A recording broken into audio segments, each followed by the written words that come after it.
Hey, what's up, everyone? Hold on. I gotta see if this is fucking working or not.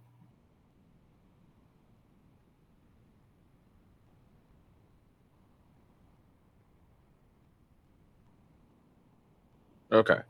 Sorry about that. I don't know what was going earlier with my stream.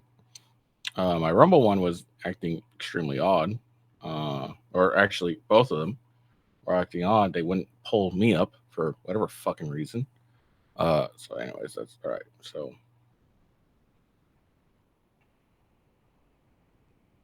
I gotta change everything over. Hold on.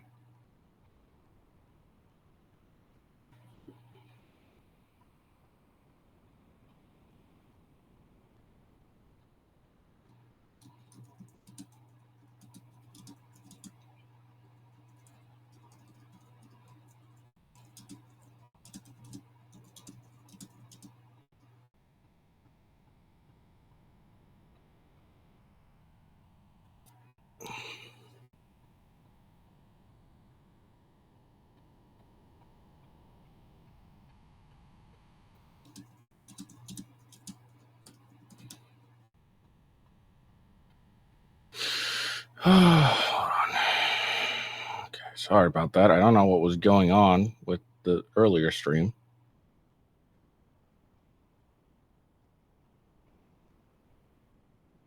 Okay, on X it was fine, but for some whatever reason, it was terrible on uh, everywhere else. I have no idea what was going on. Sorry, I'm just getting everything situated now.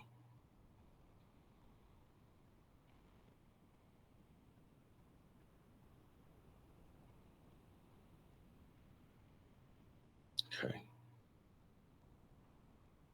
All right. So I'm just gonna go through everything like before, because now I gotta. I don't know what I got. What went through or not. Sorry if you're watching this on X. Everything was fine on X, but on Rumble and YouTube, it wasn't showing anything. So let's go over some things. Again, let's give a shout out to STFUMF for the follow. Appreciate that. Follow me on X at officialwghost. Best way to find out when I go live. Rumble.com/withghost. That is where I go live the most. So check me out there. YouTube.com/@withghost is the YouTube. Twitch is twitch.tv/withghost. All right, let's move on. So if you don't remember, Pecker was being cross-examined. We're going to do some cross-examination now. Judge has officially noted that the hearing on Trump's gag order is changed to Thursday. So when he's finally decided that he is going to find Trump violated the gag order, that'll be on Thursday, because we all know that's what he's going to find. Guarantee. Let's see. All right, so this is as far as I got. So now we're back on track. All right, prosecutor is asking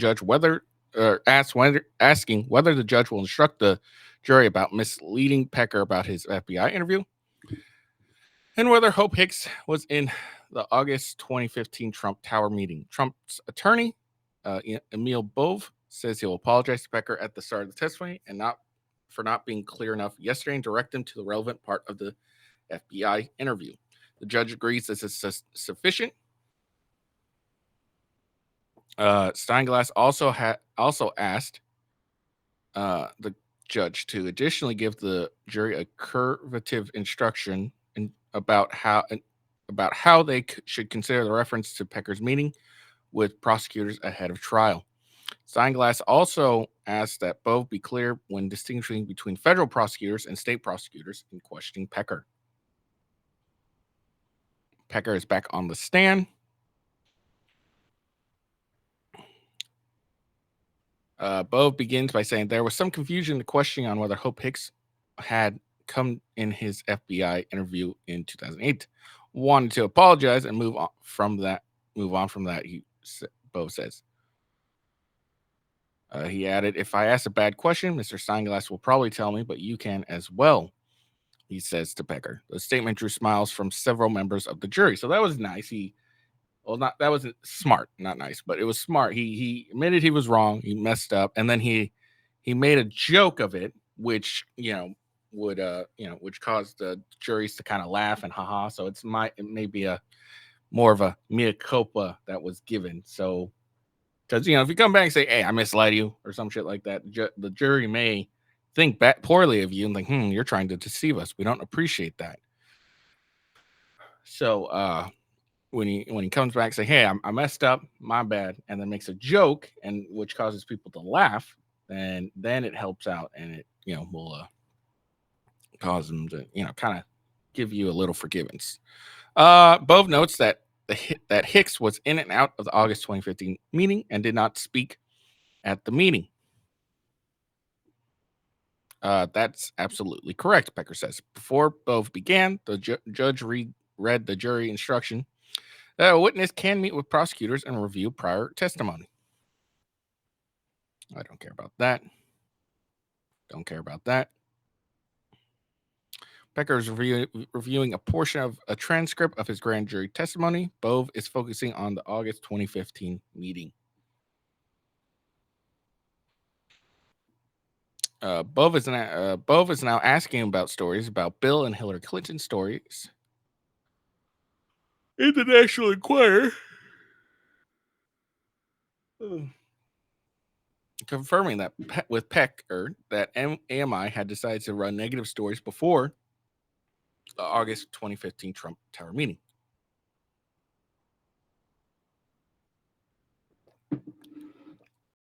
Bove asked before August 2015 meeting, you had decided it made sense for the business of AMI to run articles about Bill and Hillary Clinton. Yes, Pecker replies as Bove continues to focus on this being in the interest of AMI. Bove asks, those articles were negative, correct? Pecker responds, yes. Running those stories were beneficial to AMI, correct? Pecker says I think that was a question Bove asked, and Pecker confirmed it.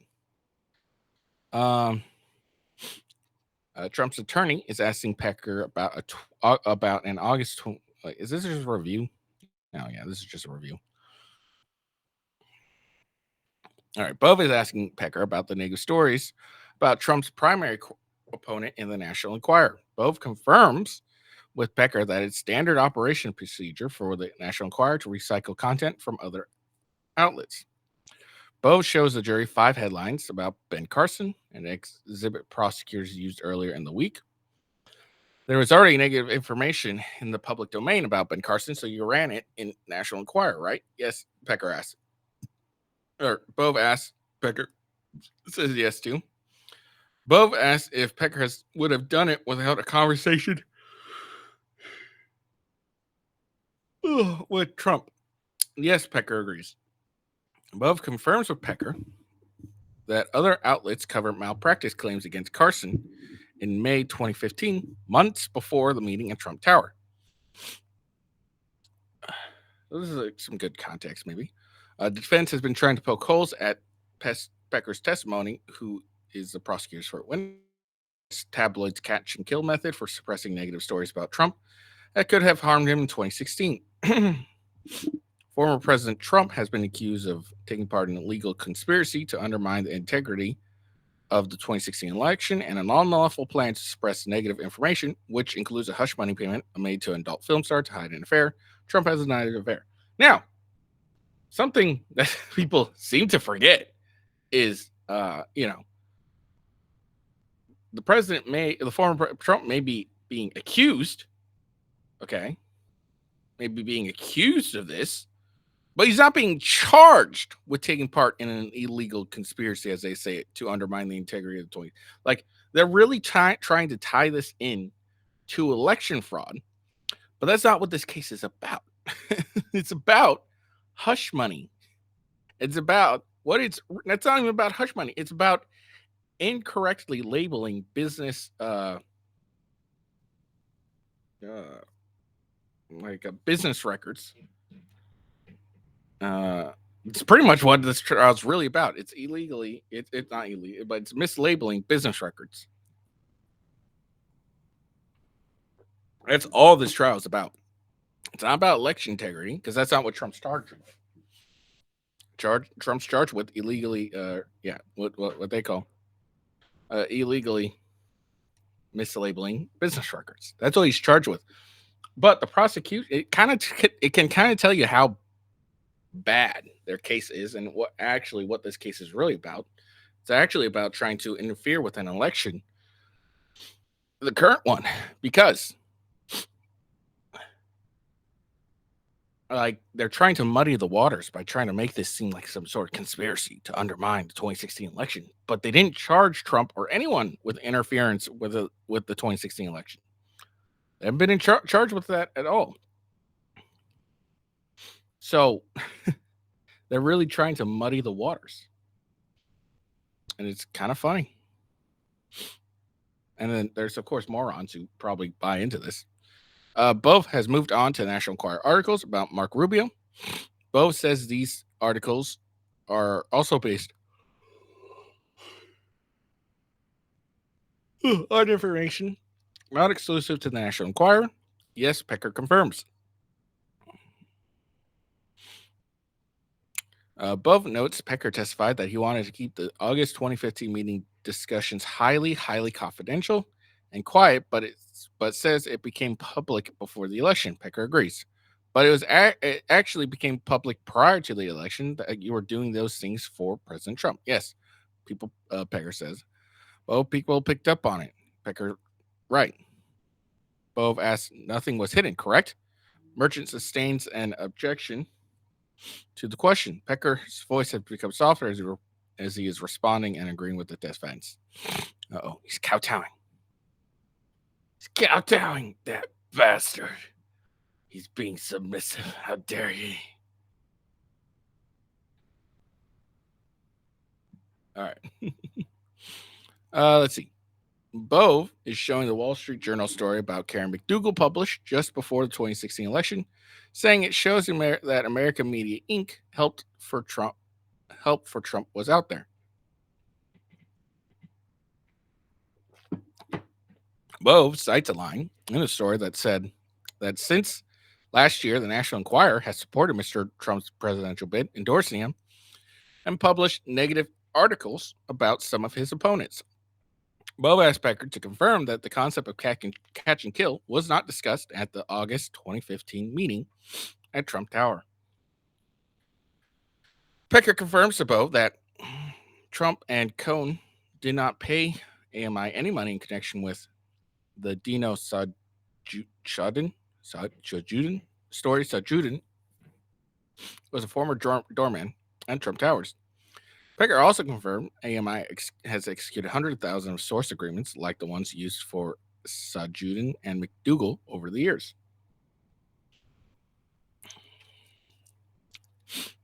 Defense attorney, Trump's attorney, is questioning. No, this is just a review. Pecker confirms that it took several weeks for after the source agreement was signed for America Media Inc. to try to vet Dino's story. Bove asked Pecker, Sajudin starting to take the story someplace else, and that is why you decided to pay Sajudin $30,000. Yes, it would be a great loss to AMI to lose control of such a story if it was true. Bove asked, yes, walking away from the Sajudin story would make no business sense. Bove asked, no. Pecker says. Now, again, remember, this is cross-examination, and then on cross, you're allowed to lead the witness, which is what they're doing. It's a weird. All right, whatever. Bove is moving on to Playboy model Karen McDougal agreement now. Pecker confirms that when an amended agreement was signed giving AMI exclusivity rights in perpetuity, Pecker still thought there was a small chance it could be true. Bove asked, you could not walk away from the possibility that it was true, however small it might be. Pecker agrees.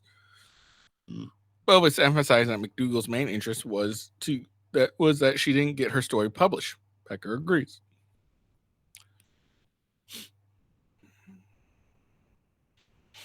Prosecutor has objected repeatedly when Trump has referred to, or when Bove has referred to Trump as President Trump as he discussed events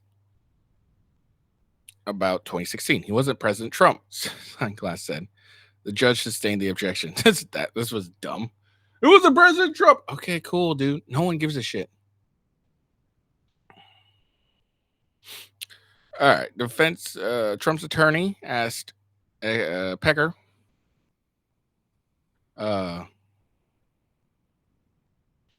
whether a story from Dino, a Trump Towers doorman who was selling information about Trump's alleged fathering a son, could have been the biggest National Enquirer's article ever. Pecker agrees that it could have been. Bove then asked, so if the story was true, you're going to run it right? You're going to run it, right? I'm pretty sure there should be a comma there. Pecker answers, yes. Ooh. So did Pecker just admit that he was going to run the story if it turned out to be true? Interesting. Looking good for the defense.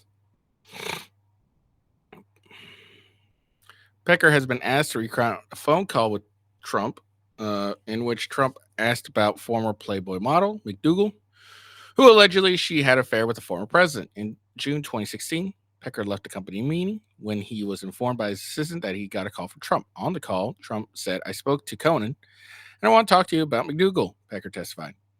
Trump's attorney asked if the former publisher recalls telling Trump she doesn't want her story published. Yes, I remember saying that, Pecker said. Pecker hesitates at times in testimony, appearing to lose his train of thought, and explain after one long sentence that he was just making sure he remembered. Just wanted to make sure he remembered. Pecker is recounting his previous testimony, where Pecker says that Trump told him he did not buy stories because that always gets out.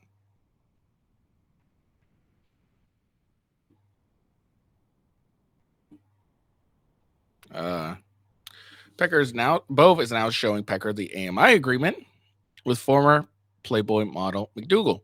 Bove confirms that Pecker that while he testified on direct examination that the promised articles and cover photos provisions were meant to hide the actual intention of the agreement to suppress her story, AMI was still on the hook for following through on the legitimate work product. In the summer of 2016,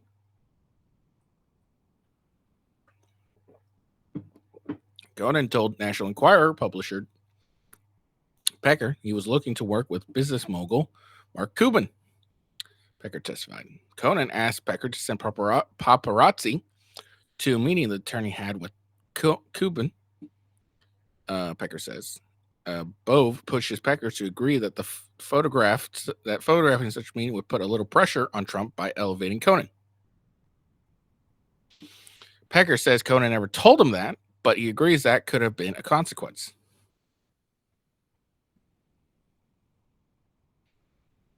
That's interesting. Pecker is acknowledging that McDougal was interested in restarting her career. There was a video presentation that discussed promotional opportunities for McDougal. Money was not discussed at the meeting. Pecker agrees. Bove also asked Pecker to confirm McDougal was not focused on cash. Pecker, after a long pause, says money, cash, wasn't the primary portion of the agreement. She cared more about the other provisions that would help relaunch her career. He confirmed. Pecker agreed that was a legitimate business purpose. There was a legitimate business purpose for the agreement. All right, so they're putting some legitimacy on some of this stuff, it looks like. Bove is now showing Pecker the invoice from McDougal's attorney, Davidson, for her $150,000 agreement.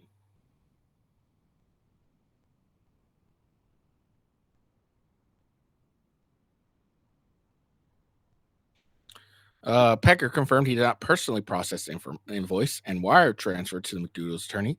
Pecker confirms he trusted his accounting partner to do that clerical work as standard operating procedure. Bove is asking Pecker about Davidson, noting that he was both an attorney for McDougal and a source for National Enquirer, Howard. Pecker says it was a unique situation. Pecker said he eventually learned that Davidson knew Conan. Oops, sorry. There we go. I need to turn down my heat. There we go. Let's see. Sorry. Pecker said he eventually learned that Davidson knew Conan. He first learned that Davidson knew Conan in August 2016, around the time they were signing McDougal's agreement. Bove is trying to drill down on Davidson's role as a major source for the National Enquirer. I wouldn't classify him as a major attorney, Pecker says. Bove responded stipulated. This drew some laughs in the courtroom. Trump's attorney, Todd Blanche, cracked a wide smile. Prosecutor Steinglass also laughed. Bove followed up, asking whether Dave was a major source for Howard. We had hundreds of sources. He was one of many. Bove hones in that Davidson and Conan knew each other, and Pecker didn't know that until right before the agreement was signed. You don't know what Conan and Davidson were doing on the side, did you? Pecker replied, I don't. So this is trying to more money. What he's trying to, imply here, obviously you can't get it, is that this was more of a Davidson and Cohen. They're trying to, what he's trying to do is show that is try to put in the jury's heads that Conan was trying to manipulate things behind the scenes so he could get a larger role in the Trump organization. Okay. So the fact that he knew Davidson and Davidson was both an attorney for McDougal and Stormy Daniels, just kind of it may not be anything wrong with that, but it just looks bad. It may look bad in the eye of the jury, and that may muddy Conan's testimony as this guy was trying to elevate himself in Trump organization. Behind the scenes, he was manipulating events so Trump would be forced to rely on him more and more. I'm sure that's what he's trying to allude to. I wonder if the prosecutor objected. Okay, he didn't. But anyways, that's what I think the attorney's trying to get here. He's trying to just muddy the waters and make it appear that Conan was through Davidson was using these events to elevate his status. Because if he becomes if Trump say Trump's get all these stories and he's got this one guy Conan he's helping in defeating these stories and helping him out and just doing great work on that and just doing then that might incline Trump to later on elevate Conan to a higher position or put him in a position in his administration, which would give Conan more prestige. So he's trying to show these are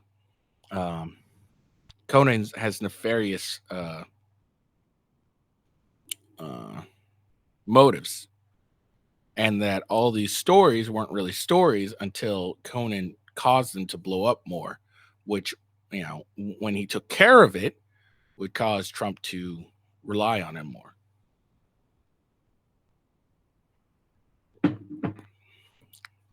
That's what it's trying to get here. Doesn't really have much to do with the case, but it does help erode some of Conan's credibility.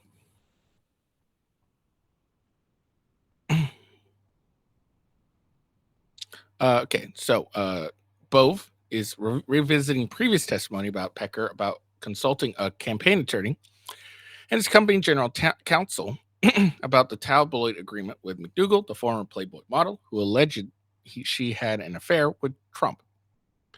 Bove says asked Pecker if when he told then Trump attorney Conan the agreement was bulletproof, he was conveying there was no legal ramifications. That's correct, Pecker says.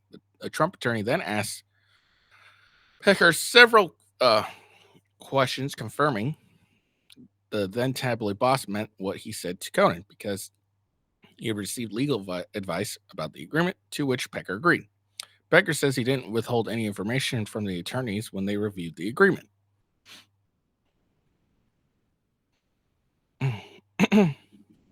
Bove catches a mistake in Pecker's testimony that he saw the third-party invoice for Trump to pay back AMI and McDougal in 2016. Bove shows Pecker's interview with District Attorney Office in 2019, where he said the first time he saw the third-party invoice was 2017. Pecker agrees that was correct. The agreement was never executed, though it was signed by Conan and the consul. Bove shows the jury the Washington Street Journal article published days before the election that included McDougal's allegations and the agreement. Pecker agreed it had come out before the election.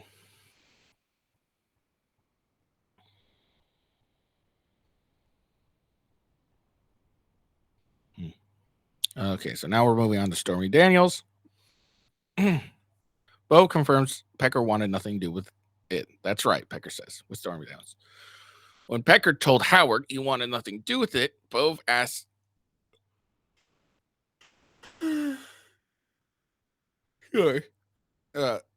asked Pecker to confirm he was speaking for the company and for yourself. Yes, Pecker says. Pecker recalls. Pecker is testifying about his discussion with Howard and Trump's attorney Cohen about Stormy Daniels' story. When Howard contacted you about this payment, the main concern was Howard's reputation. Bove asked. Yes, Pecker replied. Bove then asked about the call he and Howard had with Conan about the tabloid parent company American Media Inc. not paying for the Stormy Daniels story. And you meant it, Bove asked. I did, Pecker says. AMI was not going to do anything on the Stormy Daniels story, correct? Yes, says Pecker. Bove is revisiting Pecker's January 6, 2017 meeting with Trump at Trump Tower. Bove walks through Pecker's previous testimony that Rice Priebus, Mike Pompeo, Sean Spicer, and James Comey were in Trump's office standing around his desk when Pecker walked in. Bove confirmed Pecker's testimony that he believes they were discussing a shooting in Fort Lauderdale. Bove asked for more details about how he was let into the office while Trump was being briefed on a domestic national emergency.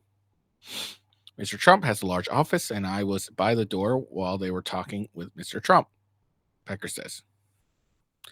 Pecker clarifies he didn't hear the national security conversation. Bove asked Pecker if he knew there was another consequence of the meeting.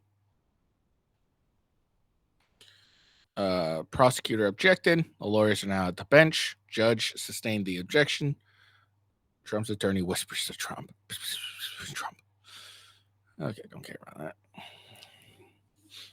Let's see. Bove is asking about Pecker's testimony that Trump thanked him for handling a situation surrounding potential damaging stories from former Playboy model McDougal and Trump Tower doorman. Bove asked Pecker of the testimony, was that a mistake? No. Pecker says, furrowing his brow.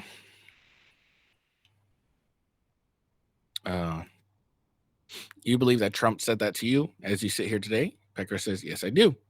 Specifically, Bove asked Pecker about his testimony yesterday when the ex-tabloid boss said Trump thanked him for the Trump doorman story. Was that another mistake?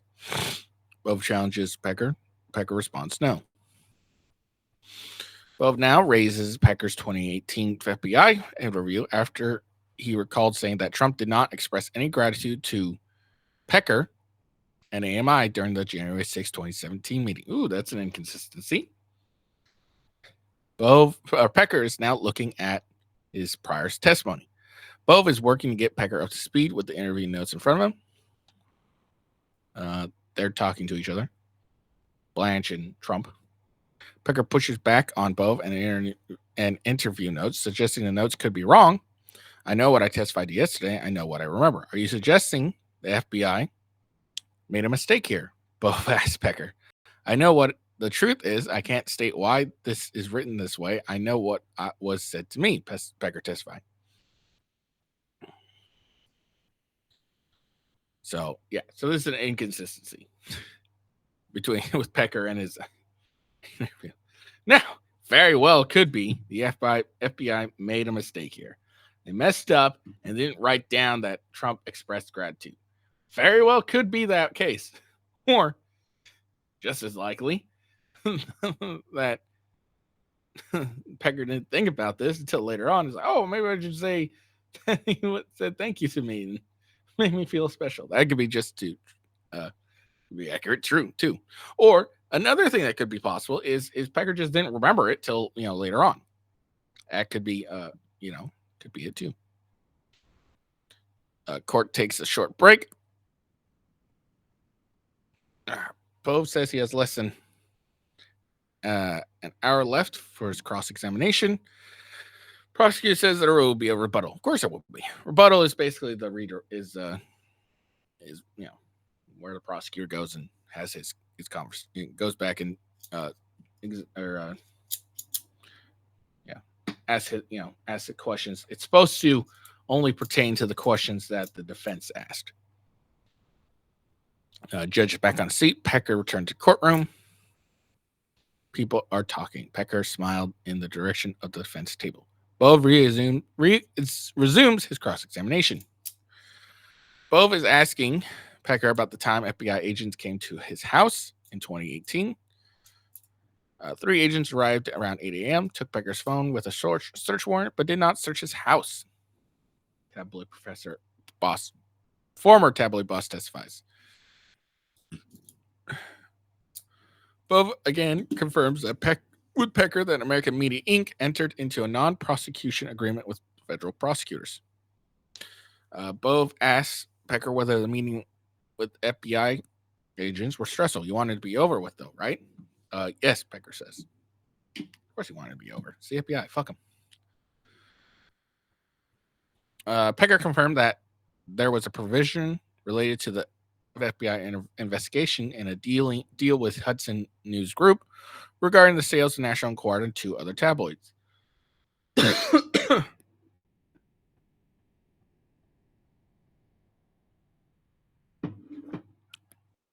investigations had to be resolved before the deals could be finalized. He confirmed the proposed deal was worth $100 million. Bove asked whether the federal investigation put some pressure on the negotiations. Pecker paused before answering. From a timing standpoint, it would have added onto the stress of the transaction. If AMI had been indicted, that would affect the value of its assets, Bove asked while emphasizing indicted. Bove asked Pecker, Pecker agreed to that. Bove asked Pecker whether there was a price pressure on the agreement. To Hudson News, the federal investigation was going to reduce the earnings of those magazines, Pecker said. Again, this is muddying the waters, making it appear that, hey, there's more going on to this. These people are lying so that they could sign a non-prosecution agreement so that they could make their money by selling their tabloid.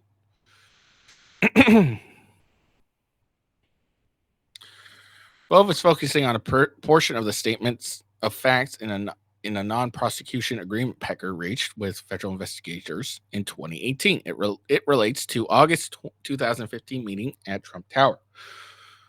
Bove is asking Pecker about his statements about the meeting during his October 2019 interview with the district attorney office. He asked Pecker whether he recalls that his lawyer said at the 2019 meeting that a section of the statement of facts, paragraph 3, was wrong and inaccurate. Pecker says he does not recall this. Oh, interesting.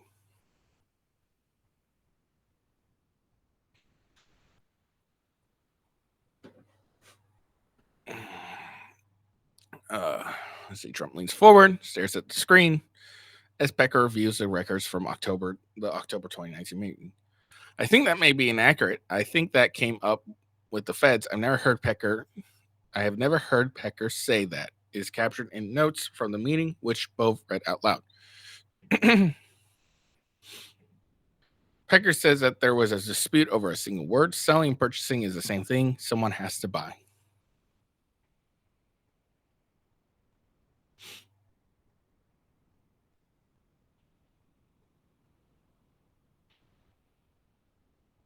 Let's see. Bove is now turning to a letter from the Federal Election Commission, and Michael Conan's response that they didn't need to worry about it because Trump had former Attorney General Jeff Sessions in his pockets. Based on your experience, Conan was prone to exaggeration. Pecker agreed. Bove continued, could not trust anything he said. Prosecutors objected to that question. Judge sustained it. Yeah, of course he objected. Yeah, no, of course. But he did ask it, which gets into the mind of the jury. It's a tactic. And he already got the basis that Michael Conan exaggerates. So he could be like, oh, yeah, no problem. We're all good. Jeff Sessions in Trump's pocket. More muddying of the waters, which is good.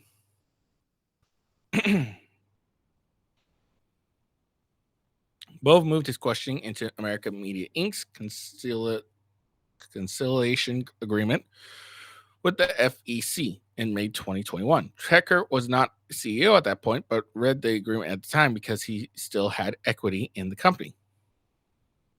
Pecker said he was still consulting for AMI. Bove asked what work he did. Pecker said he answered questions from the AMI president on celebrity magazines and just the magazine industry. Pecker previously testified that the conciliation agreement acknowledged that AMI committed a campaign violation. Bove asked Pecker on cross-examination to confirm that it is not true. Pecker pushed back.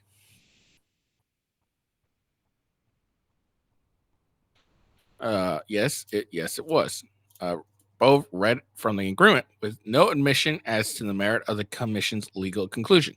That's different from an admission, right? Bove asked. Pecker agreed. Bove noted that Pecker was also accused of a campaign finance violation. You certainly did not admit to campaign finance violation. To a campaign finance violation, Bove asked. No, Pecker said. Bove noted that Pecker was not part of the AMI conciliation agreement with the FEC, as Pecker no longer worked for the company. Bove also noted that Pecker provided a signed declaration that stated he sought legal advice relating to the McDougal agreement. Your lawyers relied on the declaration to argue to the FEC that wasn't a violation, Bove asked. Yes, Pecker said. So a pretty good cross-examination, I would say. Oh, sorry.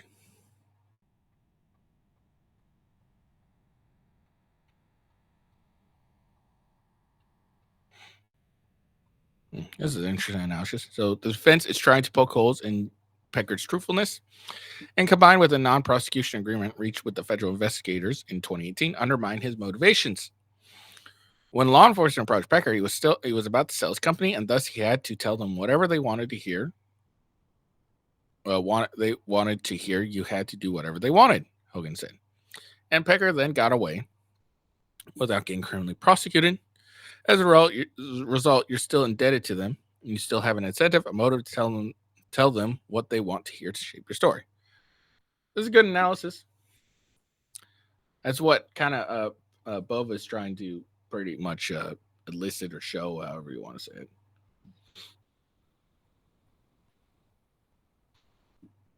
it. Bove is pressing Pecker about some boxes of information held at National Enquirer that Conan tried to get his hands on. Pecker says he had someone review the box. Bove pressed him if he's suggesting there's a trove of information about Trump.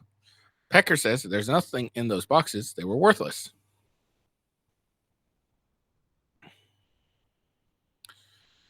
Okay, so Trump's has ended. I've been truthful to the best of my recollection. Pecker says to Bove. In closing cross-examination, Bove confirmed that ultimately District Attorney's Office determined whether Pecker held up his end of the immunity agreement. Prosecutor is back for redirect. So again, redirect, it's like a recross. They're supposed to only stick to the questions that were asked at the recross or the cross-examination, I think. Yeah, the cross-examination. Sorry. So they're not supposed to get anything, any questions that were asked about the direct, unless the cross examination asked them about it. Starting his redirect by visiting Bo's questions to Pecker, here are some things that are coming up right now. Steinglass is bringing up the third-party invoice prepared by American Media Inc. consultant for Trump to repay AMI for the Karen McDougal story through Revolution Consultants. Bo had questioned whether Pecker had seen the invoice 2016, not 2017. Steinglass has confirmed the document was kept in AMI's records in 2016. Steinglass is asking about the campaign lawyer that was consulted.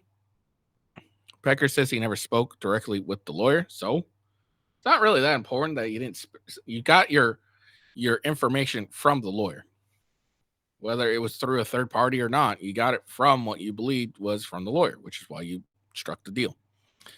Steinglass asked if Pecker told AMI General Counsel about the arrangement struck with Donald Trump in 2015. No, I did not. Pecker testified.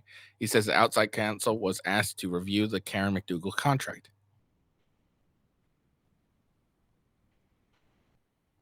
Prosecutors having Pecker reconfirmed that the purpose of the National Enquirer's contract with McDougal was to suppress her potentially damaging story about Trump and help influence the 2016 election.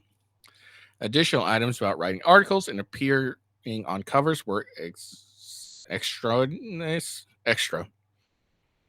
Pecker confirmed in response to prosecutor Steinglass, who is bringing things back to his team's central argument about the agreement. The provisions about McDougal getting the right written articles and appear on covers of the tabloid were included in the contract as a disguise. Pecker says. Pecker testified he never told his company's general counsel that the true purpose of the deal was to influence the election. He also never told the attorney that he planned to transfer the rights to Conan, who pledged to reimburse him.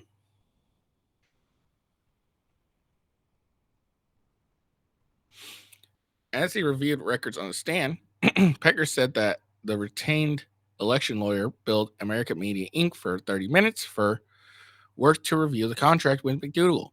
Steinglass went through the contract, asking if it mentioned anything about Trump reimbursing Conan's name, the discussion at Trump Tower, or the word campaign. No. Does the contract even mention the word campaign? Steinglass asked. No, Pecker said. Pecker noted that the contract that the outside counsel reviewed had none of these details. Okay.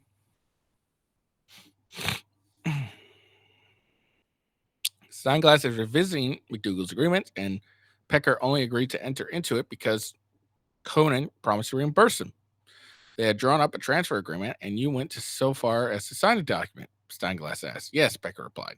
But Pecker says after speaking with general counsel, I called Conan up, told him the deal was off, and to rip up the agreement. Steinglass has returned to the National Enquirer's agreement with Dino, the Trump Tower doorman, who claimed to have a story about Trump fathering a child.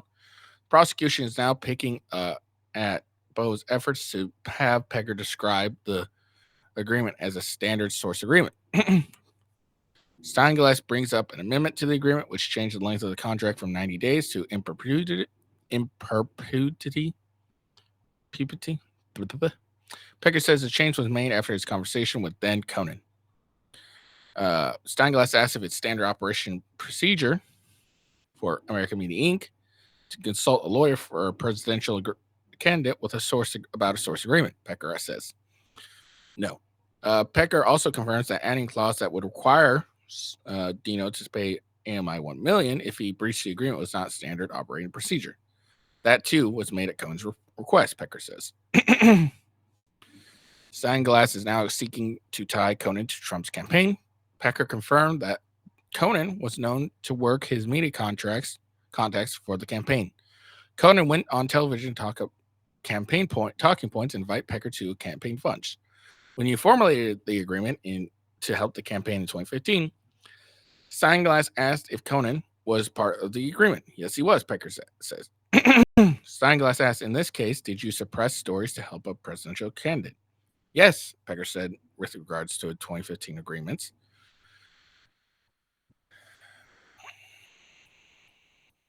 Steinglass asked Pecker whether he had ever shared positive stories about a candidate ahead of time or shared negative stories about a candidate's opponent opponents prior to the arrangement with Trump. Pecker said he had not previously. Steinglass confirmed. So this right here is just trying to what's some word? Not rehash, but I can't remember what the fucking word is. Whatever. They're trying to rebuild his image, basically. Steinglass confirmed Pecker's earlier testimony that he was friends with Trump. He didn't run negative stories about him even before the campaign. Prior to 2015 meeting at the Trump Towers, did AMI ever agree to publish stories attacking Mr. Trump's political opponents? No, Pecker said. Steinglass asked, did you ever specifically use the term catch and kill in that meeting? No, I did not, Pecker said. During another round questions from the prosecutor, Steinglass is having Pecker outline his takeaways from the 2015 meeting at Trump Tower. It's my understanding that I would use the company's resources to gear any information that would be coming out on Trump or the campaign related to specifically women who would be selling their stories, Pecker said.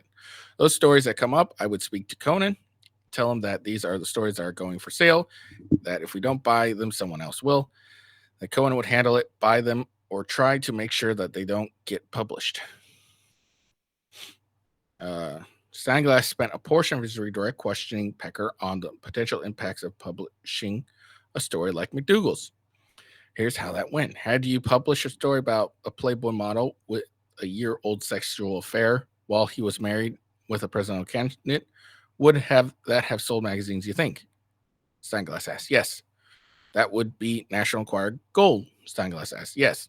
At the time you entered into the agreement, you had zero intention of publishing that story, Steinglass asked. Yes, Pecker said. Court broke for lunch.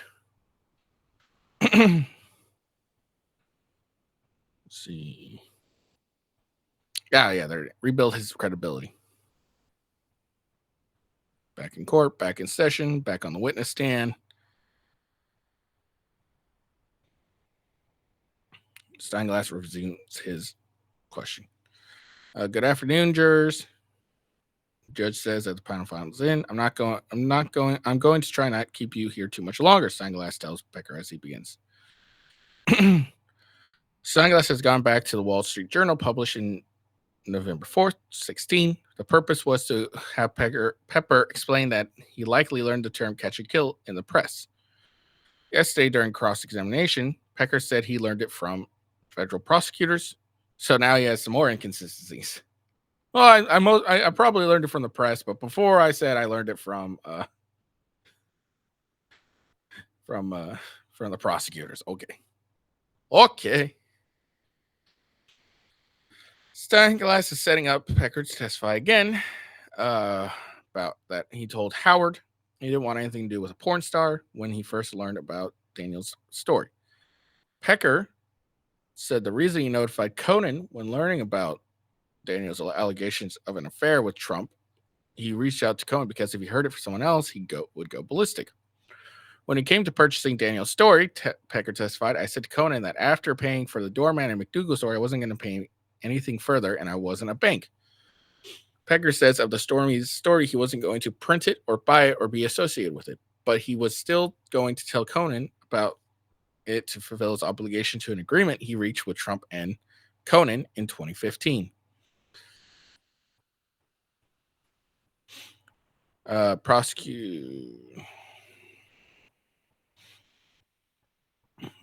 Pecker testified again that he called Conan with Howard encouraging him to buy Daniel's story. On the call, Pecker says he told Conan that if the story gets out through another media outlet, the boss is going to be very, very, very angry with you.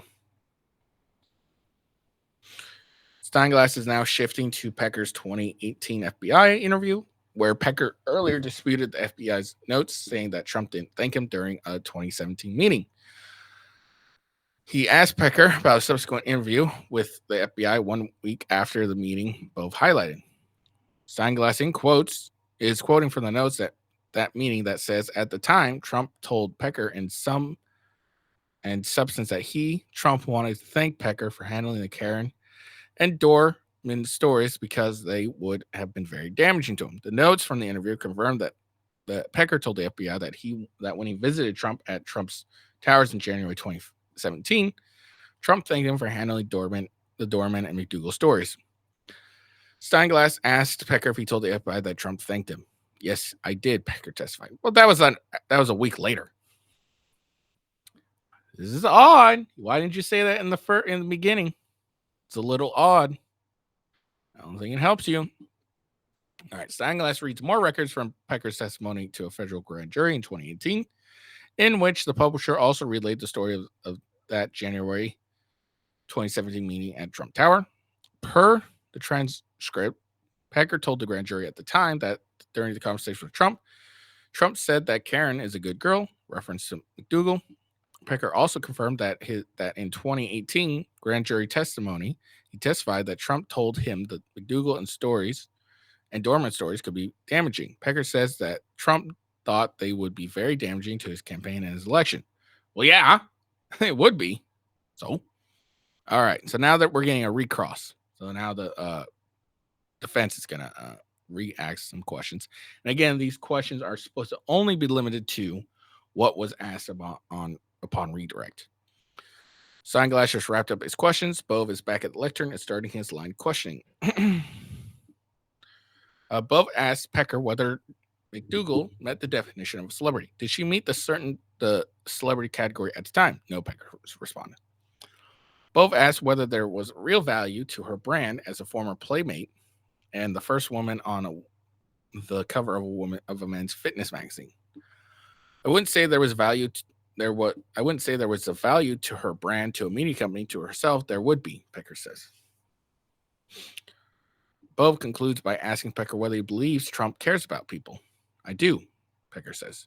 Pecker testified previously that Trump cares about his family. Asked by Steinglass if he believes that, Pecker says, of course I do. Okay, and that was the end of the recross.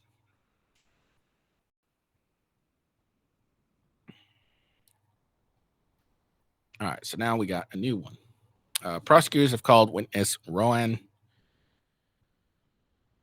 Graffert to the stand. Graffert is Trump's former longtime assistant. She was also senior vice president at the Trump Organization. As she entered the room, okay, not really important. So at this point, we got about an hour and a half here. At this point, Graffert is being questioned by prosecutor Hoffinger. It's always smart to have a woman cross-examine or examine a woman.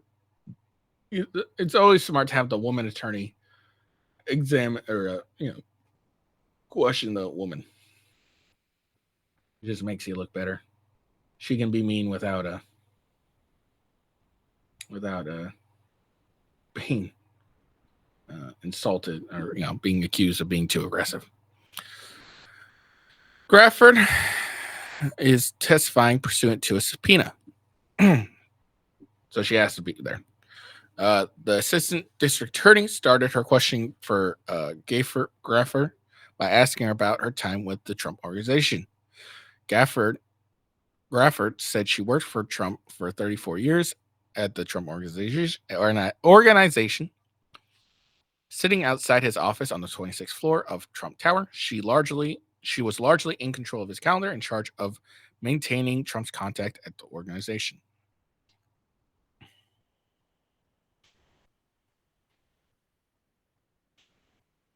Under direct examination, Graffert said that Trump never used email to communicate as far as she can remember.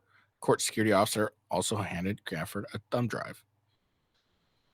Prosecutor asked Graffert to verify several exhibits that are emails he exchanged with Madeleine Westerhout, who worked in the Trump White House. Also, we get into the minutes of emails sent between Trump's White House and Trump's organization assistants.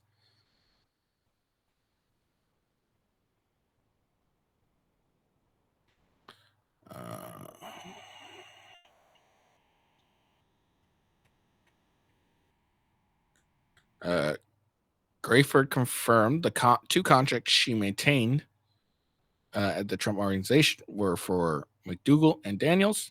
Partially redacted exhibits in court show a contract contact entry in the organization systems for McDougal with phone number, email address, and 2 addresses.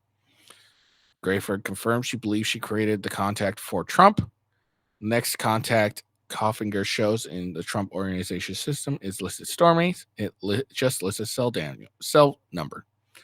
Grayford confirms that the Stormy contact was Stormy Daniels.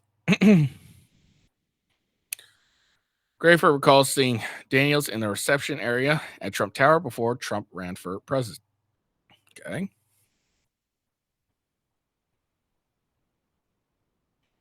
Let's see. Hoffinger shows calendar entries for Trump from January 16 to January 19, 2017 from the Trump Organization appointment calendar, including an entry for teleprompter practice session on the 25th floor of Trump Tower on January 16, 2017. Another entry shows an appointment with Ashley Earhart from Fox and Friends on January 17, 2017. On the same day, he also had an appointment for a photo shoot for Mike Allen for the Washington Post. Grayford confirmed that the entry showed Trump was working at Trump Tower at the time. Okay. So all that shows is, her and Trump were in the same building at the same time. That's all it really shows. But okay. Grayford confirms that the entire show, Trump was working at Trump at the entry show. Trump was working at Trump Towers at the time.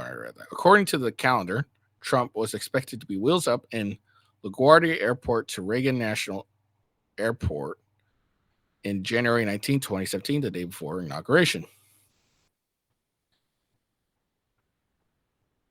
Okay, so that was it. So all Graf's testimony was confirming that Trump was at Trump Towers at the same time that Daniels was. Trump is smiling and watches Graves speak as his attorneys begin. So now, again, Trump's attorney, Susan Nichols, is asking the cross-examination questions. And again, it's smart to have a woman attorney ask questions to a woman. Just looks better to the jury. Trump is smiling and watching Graves speak as his attorneys begin to ask questions of his former longtime assistant. I never had the same day twice in all that time. Graves says, as she describes her time at Trump's organization, it's very stimulating, exciting, fascinating place to be. Asked if Trump respected her intelligence, Grayford says she wouldn't have worked there for 34 years if he didn't. Trump laughed at the comment. Asked if Trump was a good boss, Graves says, I think he was fair, and what's the word I'm looking for? Respectful boss to me. Sometimes he would peek his head in and say, go home to your family, which I thought was very thoughtful of him. Grayford testified. Grayford said Trump invited her to the inauguration. She got to sit up close and said it was a unique experience to sit on the platform with her husband. She testified that The Apprentice elevated Trump to rock star status. After a series of questions about Trump's interest in the casting of Celebrity Apprentice, prosecutors object. Lawyers are at the bench. Nichols next brought up Grayford's mention of seeing Daniels at Trump Tower. I vaguely recall hearing him say that she's one of the people that may be an interesting contestant on the show. Grayford testified.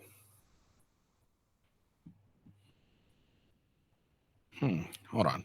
Let me go back.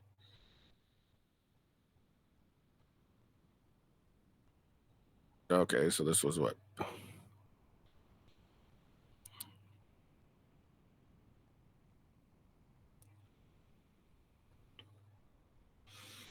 Let's see.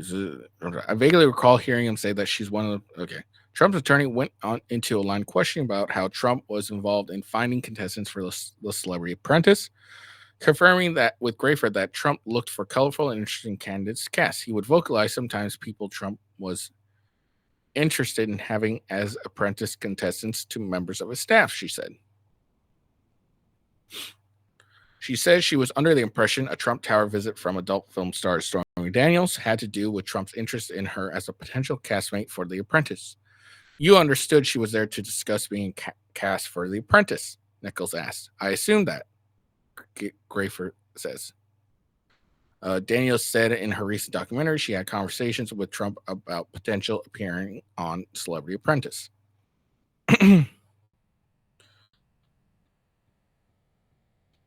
Nichols shows Grafe an April 2017 email in which Medill Westerhout had requested a FedEx label. Nichols asked if this was for sending checks down to the White House. I don't know why she requested it, Grafe said. When asked who is Madeline? Grafer turned her face to look at Trump, said she was President Trump's executive assistant at the White House. Nichols confirmed that with Grafe that Trump often had to sign checks, and it wasn't unusual for him to sign checks while he was on the phone or had people in his office. Grafe said she was not involved with sending checks to the White House once Trump became president. Basically, that question was he would be on the phone signing checks and not really looking at them. That's what that's trying to establish there. Nichols asked if the only reason she's in the courtroom is because she worked at the Trump organization. Then added, "You don't want to be here." Graves said, "Correct," turning towards the jury when she said that. Nichols noted that Grafer is under a subpoena. And that's it. Grafer is now off the witness stand. Lawyers are having a sidebar. Both the prosecution and defense questioned Trump's former assistant for less than 20 minutes. She was on the stand for about half an hour. District attorney has not said who the next witness will be. The judge excused the jury for afternoon recess. This is, you said 4:30, so you only got like a little bit of an hour.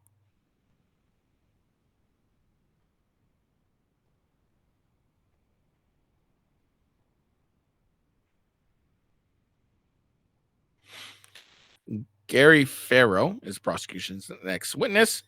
He is currently a private client advisor at Flagstar Bank and was previously a senior managing director at First Republic Bank, where he worked when Conan was trying to set up the payment to Daniels. He was the third witness. Prosecutor Rebecca Mangold is questioning Farrow. Farrow is currently going over banking regulations under the Bank Secrecy Act. He says that certain type of transactions that require more review by the bank, including transactions involving wires. Farrow also says that transactions involving political candidates also require more review.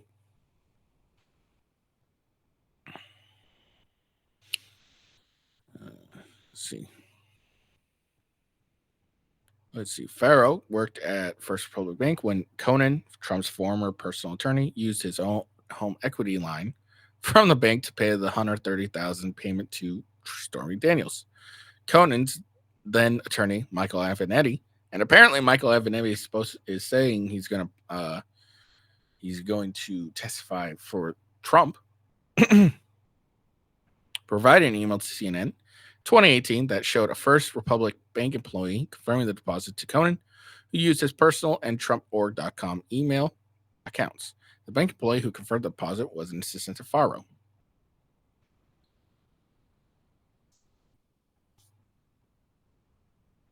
Farrow was testifying about different types of bank and banking transaction, brings up his connection to the case.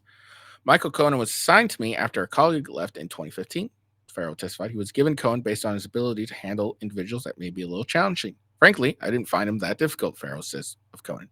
Farrow says he worked with Conan from 2015 through 2018 or 19. Farrow says there was a branch nearby Cohen's office in Trump Tower, so he'd frequently go there in person. Farrow says he was very excited to be working for him. Farrow is being asked about record keeping at First Republic. Prosecutors will introduce evidence through him. He says Conan held personal accounts and entities there, including some lending programs. Conan opened bank accounts while working with Farrow, he says. They didn't open any accounts for the Trump organization.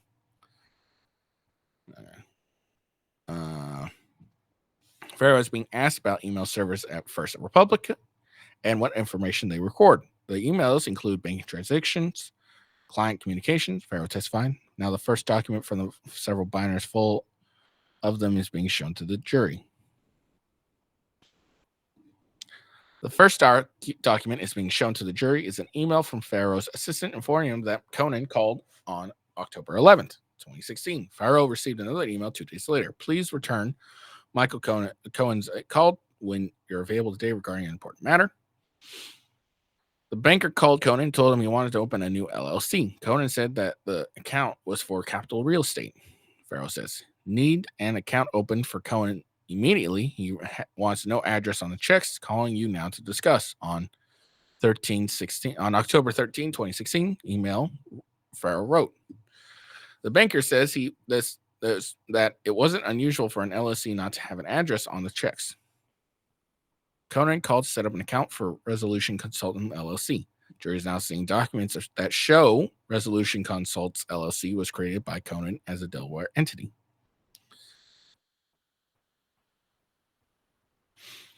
Farrow and the attorneys are getting into the finer details of his bank arrangement with Cohen, testifying that Trump's former personal attorney was the only authorized signature on the account and repeating the account was meant for real estate purposes.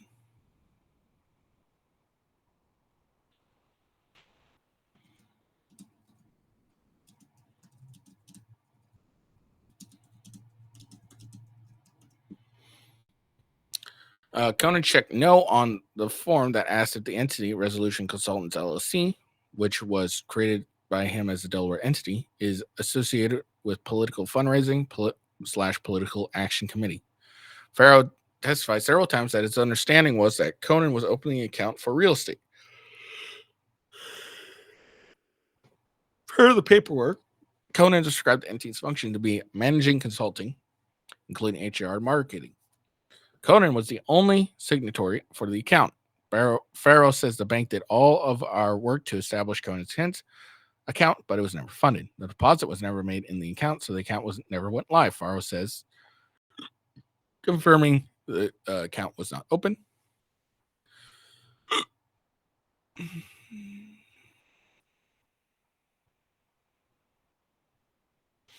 Farrow says the bank did all the work. Funded.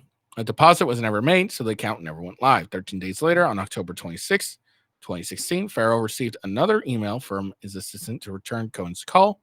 According to the court exhibit, he stated he was changing course and no longer wanted to open Resolution Consultant and wanted to open a new account. Every time Conan spoke to me, he gave me a sense of urgency, and this was one of those times. The new LLC was Essential Consulting LLC. This is the LLC Conan used to pay Stormy Daniels the $130,000 payment. On the form the bank prepared for Conan to open the account, he stated under business narratives that he opened an account for a real estate consulting company to collect fees for consulting work on real estate deals.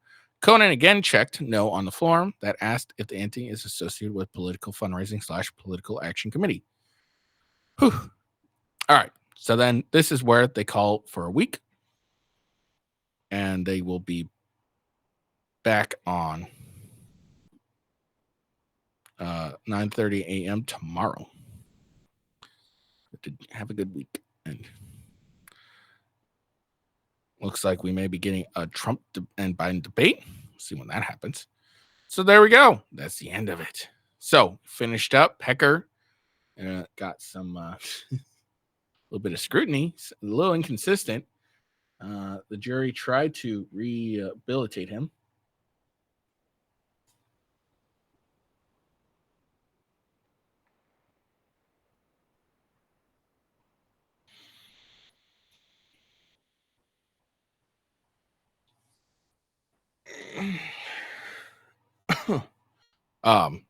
So yeah, there we go. So that's the end of it. So we'll get to see what goes on Wednesday. I'll have to figure out what I'm going to do tomorrow, because obviously I can't do the trial. But it's very interesting. They seem to have poked holes in Pecker's credibility here, and they tried to rehabilitate his.